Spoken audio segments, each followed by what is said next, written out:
Um, so it is my great pleasure to introduce our distinguished speaker today, Dr. Thanos Papanicolaou. Dr. Papanicolaou is the director of the USDA Agriculture Research Service National Laboratory for Agriculture and Environment located in Iowa. He has a renowned interdisciplinary expertise in hydrology, soil erosion, and sediment transport, with a career spanning over 2 decades. His innovative research bridges the gaps between upland processes and river systems and integrates human activities with natural environments. His work has significantly advanced our understanding of critical zone science, particularly in areas such as sediment fingerprinting, soil erosion, and the dynamics of soil carbon.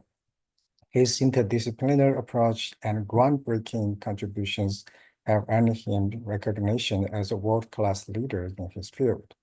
So today, we are fortunate to have Dr. Papanicolaou share his insights on landscape connectivity and sediment transport across multiple scales. So Thanos, and the floor is yours when you're ready. Thank you, Professor Lee, and thank you, Professor Kedoun, for hosting the meeting and the whole committee here, the group. A pleasure to be here. Very quickly, started my career in academics at Washington State University, moved to Iowa, the University of Iowa, then University of Tennessee, and then now to USDA ARS at the National Lab for Agriculture and the Environment. I would like to share my research vision through, as part of the ARS now. I would like to contribute through research, outreach, and education to the development of sustainable production systems that are environmentally sound, socially acceptable, and economically competitive.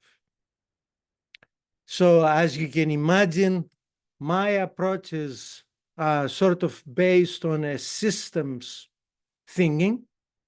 And the core of my research has been experimental, field, and numerical, with the focus being on 3 key thematic areas that some of you may be familiar with. One is connectivity of landscapes with streams in intensively managed landscapes. And here is the concept of catchment geomorphology. Sediment transport and intermittency in the river ocean margin, that's connecting basically the landscape all the way pretty much to the coastal area, grain-to-grain interactions and effects of near-bed turbulence, and hydraulic infrastructure and river mechanics. So I'm going to start with the first topic, and that's how my presentation is organized, based on those 3 core thematic areas. So core thematic area 1, as you can see here, a picture can tell you is 1,000,000 of words, and you can see here what we call a critical interface, which is the floodplain and the upland contributions. This is from Palouse, Washington, where we're studying basically mobilization of grains coming down through concentrated and non-concentrated flow. And I wanted to focus on the intensively managed landscapes and the hypothesis behind that thematic area regarding connectivity. Intensively managed landscapes have passed a tipping point resulting from human modification and have gradually shifted from being a transformer with high nutrient, water, and sediment storage capacity to being a transporter with low nutrient, water, and sediment storage. And obviously that has to do very much with the enhanced connectivity that has been sort of introduced into the landscapes after the early 1900s. So parts of this hypothesis is that the system is in disequilibrium and maintained due to anthropogenic activities.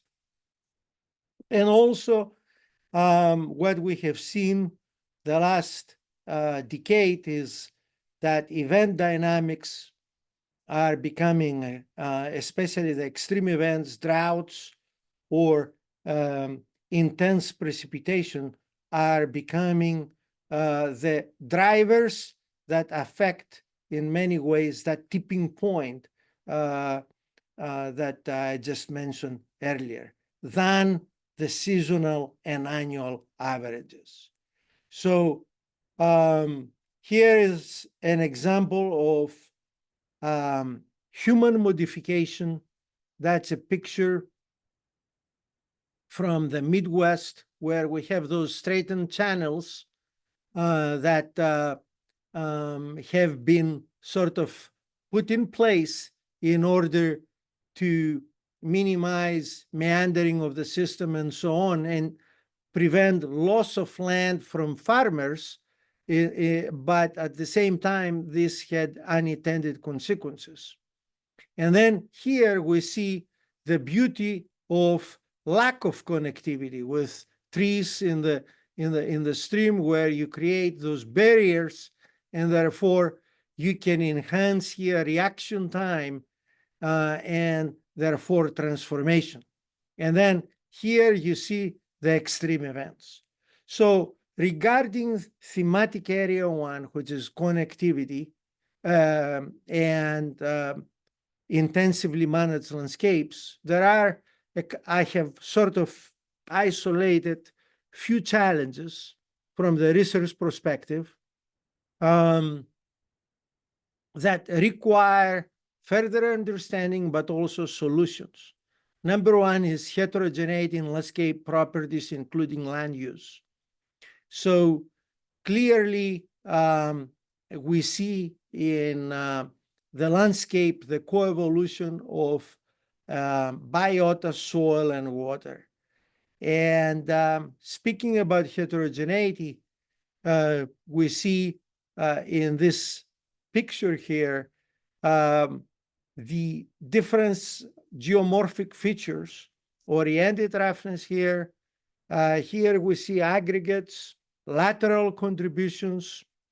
You see the residue on top of the soil surface, and then the depositional area.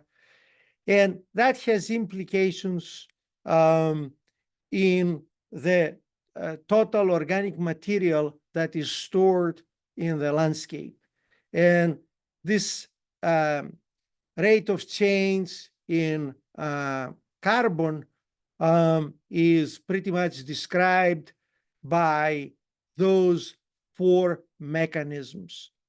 So reorganization and reworking of the soil surface creates depletion of or enrichment of soil organic carbon, burial of non-complex organic carbon, affects the respiration, and by creating areas that they're underwater versus areas that are drier. And also you have the formation of the organic mineral complex. You have the formation of those aggregates that are what we call organic, basically bombs. Essentially, aggregates are a microcosm of an aggregate is a chain of many particles, and they can be simulated following the snowball type of effect. And then here, we're trying to understand those type of processes with with plot scale experiments and rainfall simulators, where we're trying to sort of get an idea of the chronosequence of the various processes, starting from the upper part of the plot, then the midsection of the plot, and then the lower part of the plot, where we have mostly concentrated flow. And then over here in the upper part, we have mostly the effects of rains plus erosion. And this sequence of, this is a chronosequence of that plot experiment. This is how it is looking at the early stages, where you have ponding. Then you see a competition between rainfall and rains plus, and formation and incision that leads to the formation of those rills. Eventually, those are connected, and they are creating those major tributaries that we call trunks. And also there is a transition zone that is formed in the midsection of the plot, where you see some head cutting taking place. And then the more mature state, what you see here, that affects basically the sediment flux. So we have the unsteady time period that has been contributing significantly to soil erosion, but this part has been neglected in most conventional agriculture engineer type of models. And then you have the steady state here. And so one thing that we're trying, and the title of the presentation is Telling the Story of a Sediment Grain, is we're trying to incorporate here lag times and system responses. And you saw over here the hysteretic behavior that is created, where it is attributed to that reorganization that takes place in the soil surface and changes in the micro roughness. And a way of introducing that concept of following a grain as it moves downslope is the concept, through the concept of virtual velocity. Virtual velocity incorporates the travel time is the distance over the travel time of the particle plus the resting time. So all of this are incorporated into the new generation of models in a way that we can account for that intermittent movement that we see in the landscape. Challenge 2, along that first topic, core thematic area 1, is preserving the full extent of the river network structure and landscape geometric attributes. And here we see the scale dissimilarity that can exist in our predictive tools. Micro roughness, as you're going to see in slides following this, does affect the signal of sediment that is transported up to a certain spatial unit, up to a certain length. But beyond that point, there are the main tributaries or the main flow pathways that do play an important role in affecting conveyance and sediment delivery.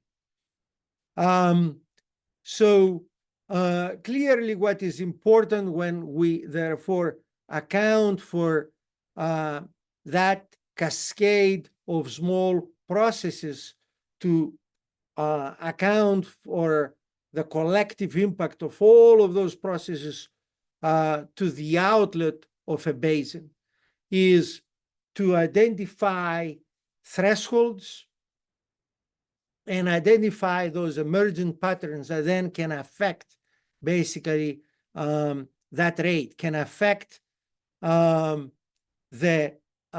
can provide the information that is needed for measuring time lags and measuring basically storage time or residence time for the moving material. And clearly what we hypothesize is that there is really a characteristic scale beyond which the variability that we see here at the smaller scale then gets pretty much diluted. And identifying that special unit is very important when we're trying to do that cascade of process that I described in the previous slide. So in doing so, in this dimensionless figure, what we have considered is the traditional concept of stream power, and this is for basically runoff as it relates to a normalized rainfall intensity. And what you see here is this is a threshold where the influence of roughness does play within that area here, the enclosed area does play a role. And here, a distributed parameter model may be needed in order to account that reorganization and intermittent movement of grains. Beyond that characteristic scale over here, then for the runoff, storm magnitude, and gradient play a role, plus vegetation. So moving to challenge 3 is understanding critical interfaces. And one of those critical interfaces is the floodplain and the bank line. And a river basically is a mirror of what is going on in the uplands, in the watershed. And one thing that, you know, as let me see if I can play this video here. You can see this is from a camera. You can see here this mass failure type of erosion that recently there was a study here done at the National Lab for Agriculture and the Environment where we're showing that 60% of the phosphorus found in streams originates from the bank interfaces. And clearly, we can do much better than that. This is from the Des Moines Register, where in order to address the migration of streams and the bank erosion, a farmer basically tried to control erosion by placing basically those janked vehicles. Obviously, nowadays with new technology, sensors like the photo erosion, electronic erosion pin, like this sensor here that has those photodiode or photoresistors, can give us a very reliable information of the bank retreat. Challenge 4 is provenance of the material. And here, the total amount of sediment that is transported, if we do a mass balance, is basically from the uplands, from the bank sediment that we just described, and the channel bed. So those are the three areas. Now, when we do sediment balance, it's important to couple the measurements that we're making of the total mass collected at a cross-section or at the outlet of a watershed with the origin or provenance of the material. And here, using beryllium-7 normalized by lead-210, you can see for two events. One is a medium-sized event for a headwater type of a watershed versus an extreme event here, where you see the contributions as the event, the contributions change as the event progresses. This is an anomaly here. I will ignore that point, but you can see here that as the event grows, then we have more contributions basically from the channel. Here, where we have an extreme event, basically most of the that followed this event, most of the contributions are from the channel due to the exhaustion of the material. Now, moving to thematic area number 2, which is sediment transport and intermittency. And the intermittency, for those who are not familiar with this term, is basically the variation around the mean that we see here in this specific example for bedload measured as mass over time over per unit length, per channel, the channel cross-section. And usually the bedload is expressed as function of the bed shear to the power of 3/2. But where things become a little bit more murky is when we are close to the lower flow conditions, where we are stage 1 is the threshold and stage 2 is that intermediate stage between stage 1 and stage 3, where we got that sort of intermittent movement that leads to those surface structures or groups of grains that we call clusters. And here the hypothesis is that there are two aspects that contribute to the intermittency of movement of the the movement of sediment for fluvial systems. One is boulders, imitated here with racquetballs in a laboratory flume, and the other one is highly energetic grain-to-grain collisions that you see here at the bottom picture. Basically, that can lead to those segregated structures that we call segregated granular structures. This is challenge number 5, is to predict the bedload transport rate in rivers and suspended load as well. But we have made much more progress when it comes to suspended load than bedload. And here you can see the junction flow in front of that half hemisphere object that mimics a boulder. And you can see also the various structures of vortices. This is a description of the vortex topology that we see being the most emergent in different types of rivers. This is work done back at the University of Tennessee.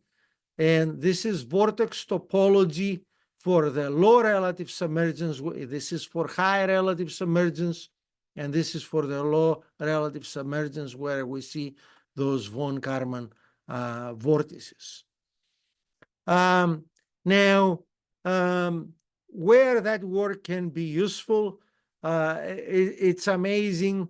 When I was at Delft and someone shared with me that geomimicry, so doing art basically using fluid dynamics in sediment transport, where you see here Dutch elm trees were placed in the harbor there, and that was basically to provide some sort of protection. The same thing is with the boulders placed downstream of the Elwha Dam when they took it out, and those boulders that you see here had implications to the sediment movement. The third core area is hydraulic infrastructure and stream geomorphology. This is looking basically the use of hydraulic structures, what we call barbs. Those are new generation of type of dikes where the material is permeable, so they can collect fine sediments, but also they can minimize the scour that is happening here, but also those structures are inclined, so during flooding they can be submerged, therefore minimizing the effects of structures to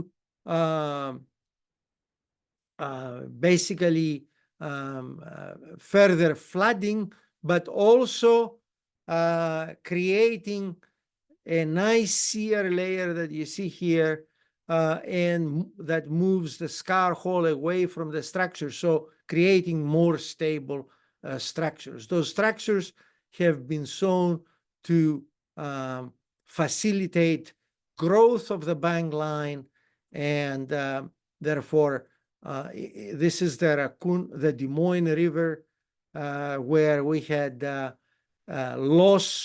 annual loss retreat of the bank line nearly on an average 4 to 6 feet per year. So key thematic areas now, the National Lab for Agriculture. Clearly the last 4 years or so, the focus has been on climate smart agriculture. And what you see here on this list is AI and data analytics. This is, as I will explain, a cross-site effort. Concepts of circular economy and ag production. So you have, as an example, the integrated crop livestock systems, the integrated biochar research, fusion of data and models. This is in partnership with academic institutions. Next generation of soil sediment transport redistribution model. This is an effort that is right now ongoing at the ARS in partnership with NRCS. The Organic Transition Initiative, this has blossomed in the Northeast, and now it's moving organic farming in the Midwest that is traditionally a monoculture system. Is right now the rate of adoption is 260% as we speak. The Inflation Reduction Act, the Bending the Curve for Gas Emissions. This is a big effort, about $20 billion from the US government. Sensors and this is funding committed until 2025. 2031, sensors and precision agriculture, and training of the workforce and changes in the demographics of the U.S. agriculture. So I'm going to go very quickly. This is a cross-thematic group through the LTAR group, the long-term agro ecosystem research network that we have in ARS, where basically we're using different indicators to sort of understand how an agroecosystem responds to climate change. Also, here in the Midwest, where we have significant issue with water ponding, tile lines or perforated drainage pipes are very prominent, and we're using various techniques to identify locations that have those tile lines. And through image analysis and data, basically analysis of those images.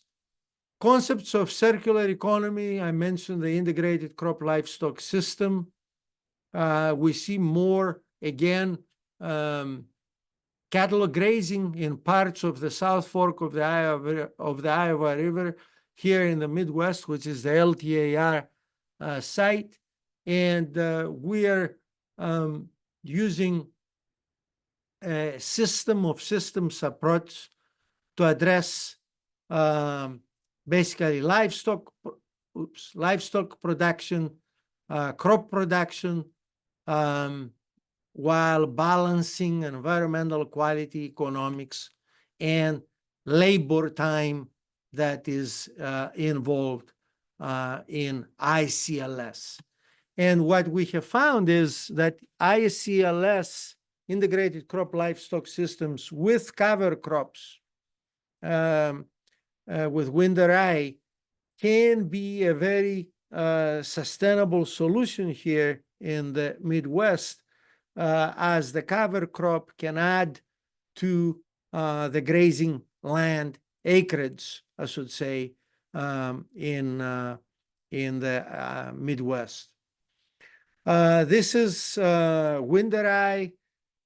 This is modeling study that was done in here, led by NLAE, where winter rye has been shown to be the crop for numbing nitrates, capturing carbon, and also generating bioenergy. And this is an area that extends north from here, Minnesota, all the way to east from here.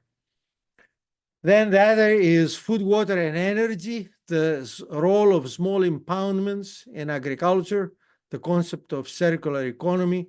There are a lot of small dams, small hydro projects in the US. I think about 170,000 small dams that have been placed there by NRCS for irrigation purpose and other purposes, to create ponding for livestock and so on, that are in dire need for maintenance. And I think our hypothesis here is that those dams can pay for themselves for the rehabilitation of those dams through energy production. We can place greenhouses next to them, reuse of sediment in some areas as a fertilizer, irrigation, and obviously livestock support. So that's the fuse nexus. The other topic that I mentioned is the Inflation Reduction Act, with a focus being on N2O emissions. The goal is by 2030 to curtail 40% of those emissions. The other topic, as I mentioned to you, is sensors and agriculture, creating robots that can sort of move either within a tile line or move along the surface that you see here. And here we mimic the micro roughness that you see out there in the field. And then using RFIDs to tell the story of a grain particle, where we can sort of put those micro transponders, like the RFIDs we have in our keys for our vehicles. Very powerful, specific gravity, very close to a soil particle, and you can incorporate those into aggregates and or attach them to particles or throw them freely on the ground, and then monitor during the event or after a rainfall event, for example, for the rainfall experiments, what's happening. So I think I see the time here, so we have time. I'm going to talk a little bit about the NLAE impact to the U.S. agriculture. One is, this is work that preceded me, but number one is bending the curve for the SOC. What we see here is in early 1900s, or even before that. This is the relative soil organic carbon concentration before mechanization of agriculture, before the intensively management of the landscapes. And then over a period of 80 years, pretty much, we saw significant erosion and loss of soil organic carbon. And this was a tipping point when that led to a policy change with the Farm Bill, where you had the introduction of secondary tillage, and then no-till, cover crops, and then precision ag, where you saw again, this is again a sketch, but there is work that has been done through modeling and also through observations, where we see some regaining of the soil organic carbon. The second contribution is the soil health indices. We had the SMAF that was sort of introduced here from Doug Carlin and Siddika Bardella, and then that led to the SAPE, which is basically a protocol for assessing soil health. So a set of indices that has been developed in partnership with NRCS. The other tool that was developed at the lab was the ACPF, which was basically to perform, this is now adopted from NRCS. This effort has been, this model has been pretty much adopted from NRCS for the optimal placement of different structural best management practices. Number 4 is the nitrate removal in saturated riparian buffers. This work started from Dan Janes and continued by others here, in partnership with the company AgriDrain, that they developed those control structures at the outlet of a tile line in the saturated buffer zone area, where they can control the flow depending on what season we are, so they can create, they can sustain soil moisture into the soil column.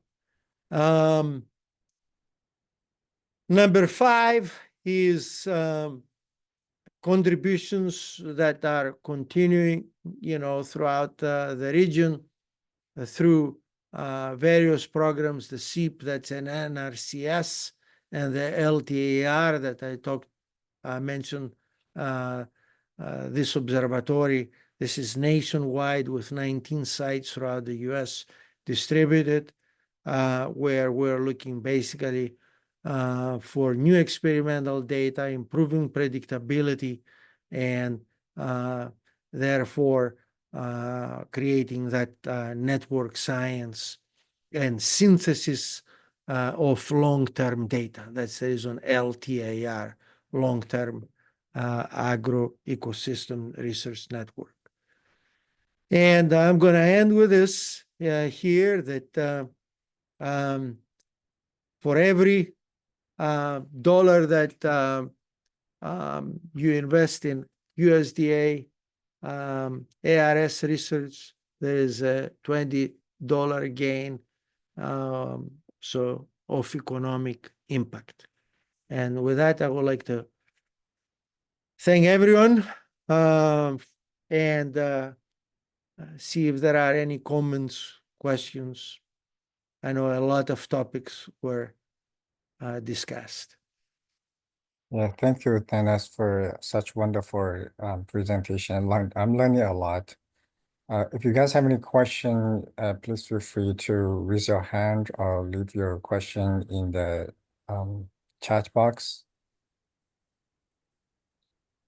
In the meantime, I actually have a question, perhaps a little bit naive. You mentioned that using statistic distribution to for scaling laws, meaning upscaling the soil erosion and sediment processes from patch scale to hill slope to watershed and all the way to regional scale. In this field of surface hydrology, we also have similar idea. We know there are two primary surface runoff generation mechanisms. Surface runoff is highly relevant to soil erosion. The two primary surface runoff generation mechanism is saturation excess and then infiltration excess.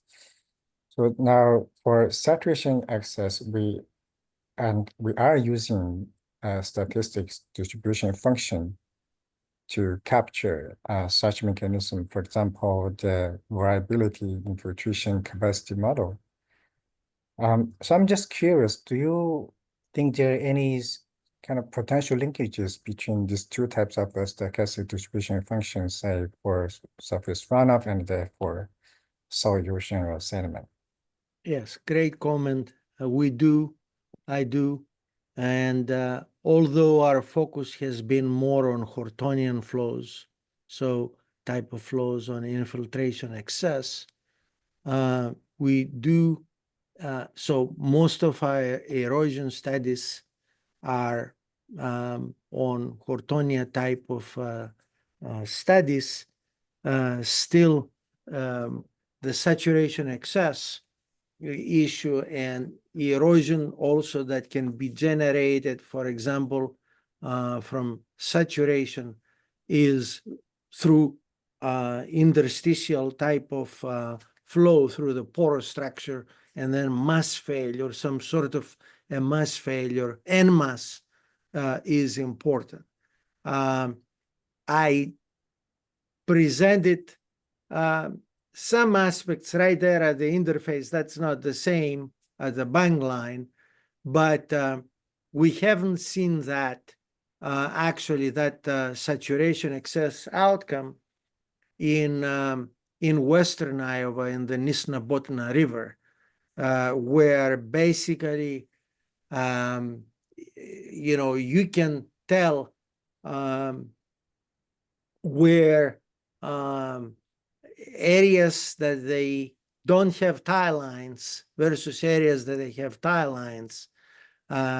that you have in the former areas, you have mass failure and significant, basically, change of the landscape. You see those type of advective, diffusive type of rivers, and you see those constriction expansion type of systems.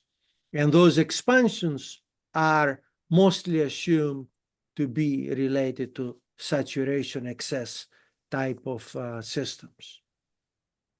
So you see also the same thing in Utah with rock weathering, but that's a different phenomenon. But here in this part of the country and other areas, you see those type of constrictions, expansions in the channel that are the expansion are the outcome of those mass failures, because the material got saturated. So basically you have en masse failure and significant erosion.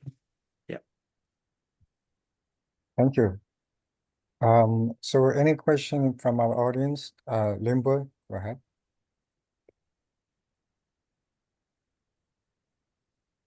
Limbo, we cannot hear you. Are you speaking up?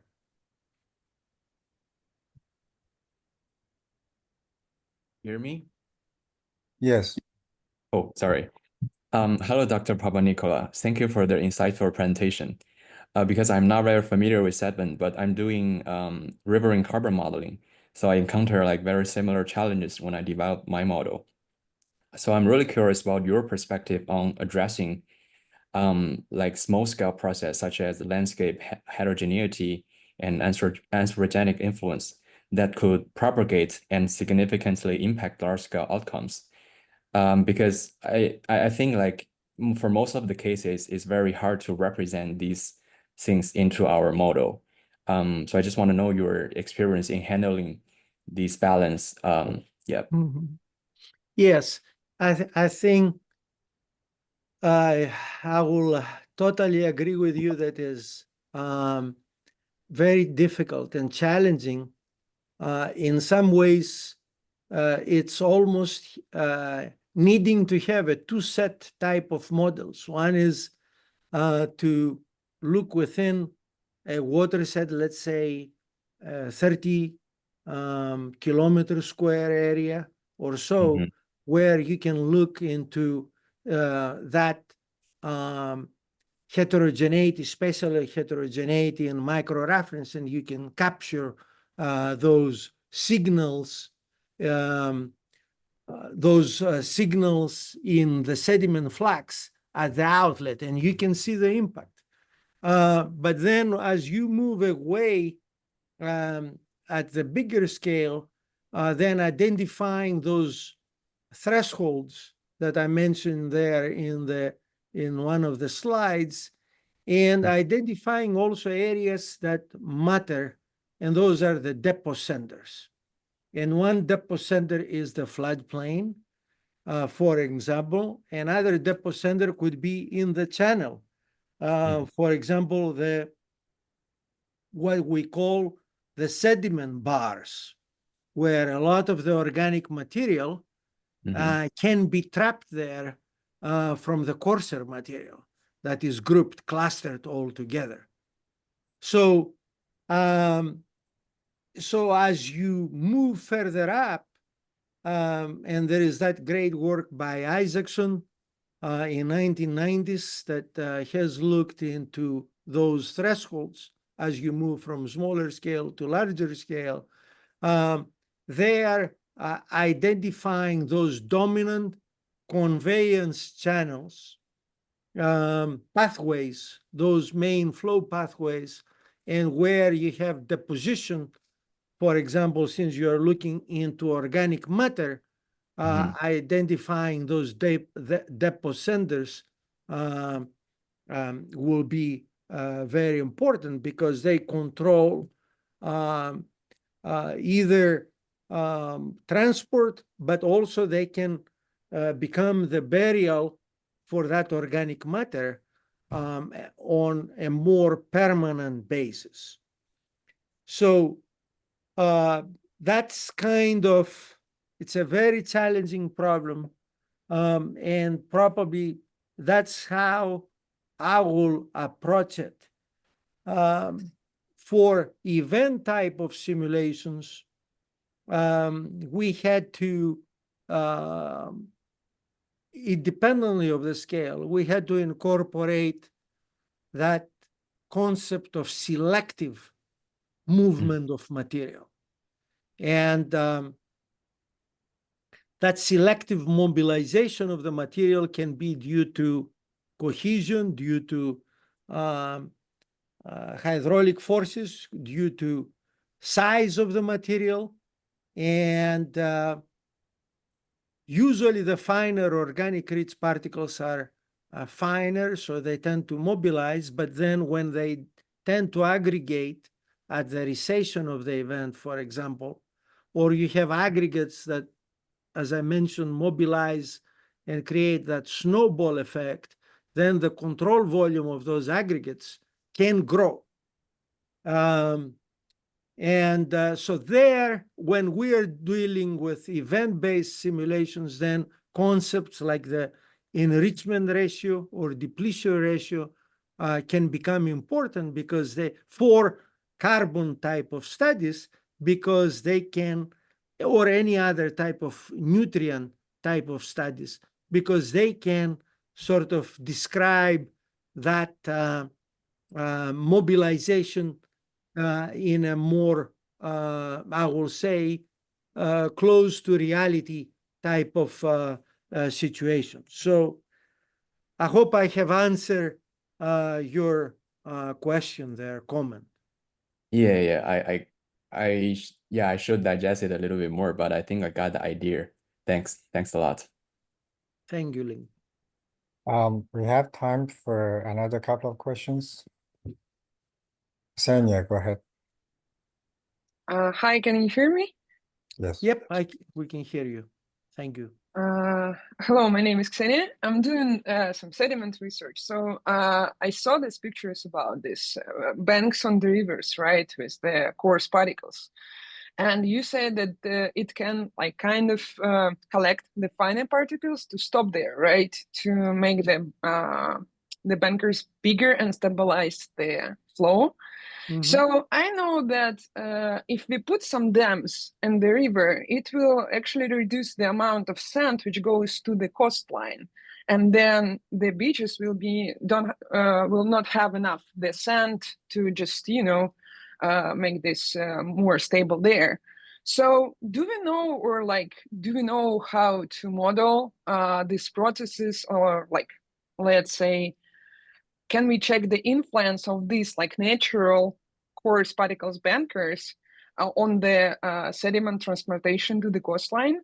And can we actually model this like natural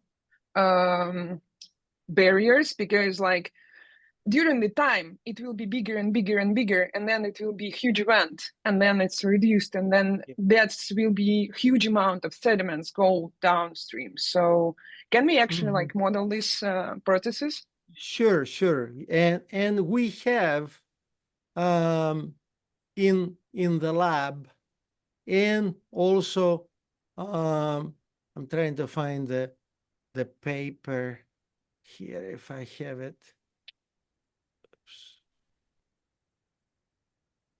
I don't have that here, but there is a paper in the JGR, Earth Sciences, where we have found that those boulders can affect really nearly 30% of the material they can trap up to 30% of the material that is mobilized. That is a general number. Obviously, that is affected by the packing density of those boulders and so on. Also, those boulders have a dual purpose. They can be placed to deflect flow away from the banks, therefore minimize erosion.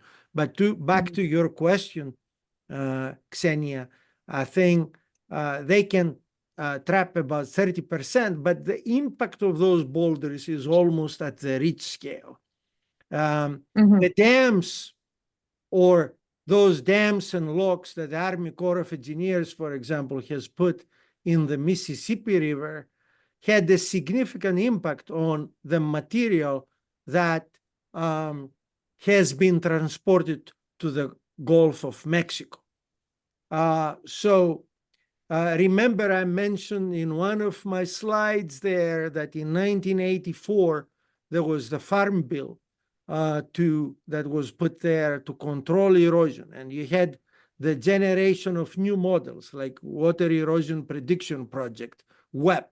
And you had other modeling efforts that EPIC and so on that started from that point on. But that was done at that time because there was significant amount of soil erosion, loss of land, fertile land. But you are correct.